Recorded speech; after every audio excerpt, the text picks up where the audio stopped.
An Equinox Update, March 20, 2015. Once again we are delighted to have the opportunity to commune with you in this manner. For we come with a message of joy, one that will be called out from the mountain tops, not just in your realms, but in ours as well.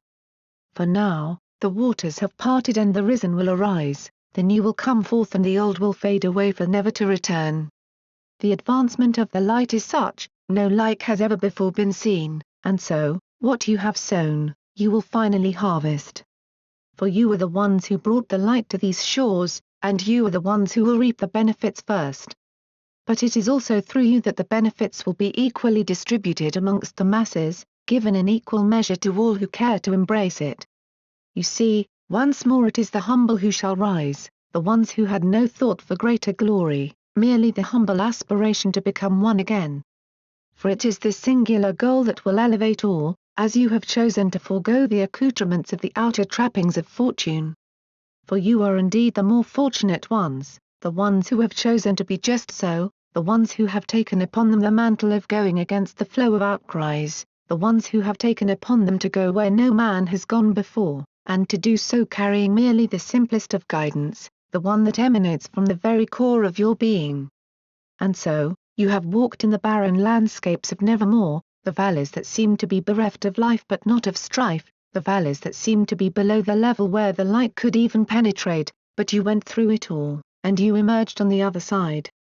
Triumphant, but with an air of grace, victorious, but with the manners of the benevolent, arisen but with the grace of the humble. For you boast not of your achievements, you merely are them. For you are not words, you are actions through and through, and it is by your very actions that you have succeeded to climb out of the valley of darkness and into the full anointing of the light. And because you have chosen to climb thus, you have elevated all. For you are one amongst millions, but you are also a giant amongst the teeming multitude, the one that has parted the sea and found solid ground where before there was just sand, the one that has changed the course not just of destiny, but for the very planet on which you reside.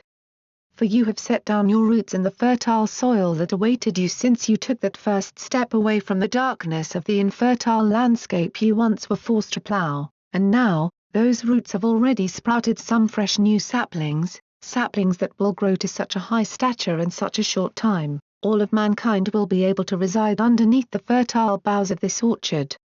For the seeds you planted such a long time ago have already been fertile, for they in turn have already generated a new growth that will serve to sustain all that choose to step across the divide that you created by stepping across the old demarcation line, and thereby staking claim to the brand new land. And so, where there once was no choice but to endure, there is now a choice to come alive once again, by choosing to see the choice, and by acting upon it. And so it has come to pass because you came here to be the glorious ones, the ones who did not falter, but stood your ground by refusing to stay grounded in the old.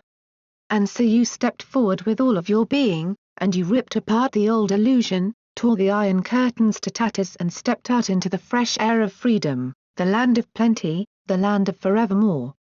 And now, this land of plenty will become the land for all who take it into their heart that they too have a rightful claim to be a part of this grand new territory.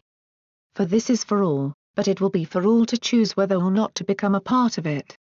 But for today, we will simply say rejoice, for yours is the freedom, yours is the landscape of wonders and joy that awaits there up ahead. And now, you have no other reason but to become the one you have come all this way to be, and we know you will all be the ones you have been destined to be in a way that will outshine the sun and outlast forevermore. And so it is that we thank you all for being the ones who chose to become fully and truly one with themselves and with all, and from now on, that will be all you will ever need to be ever again. We choose to end this missive by saluting you all as the newborns, the newly re-erected ones, the ones that stood apart because they chose to do so, but the ones who stepped away from it all in order to bring it all back to where it was supposed to be. And now, you are here, and everything will follow in the wake of that first and crucial decision to say yes to be the first ones to realize the dream that is carried within all. And so it is, and so it will be from this day forward.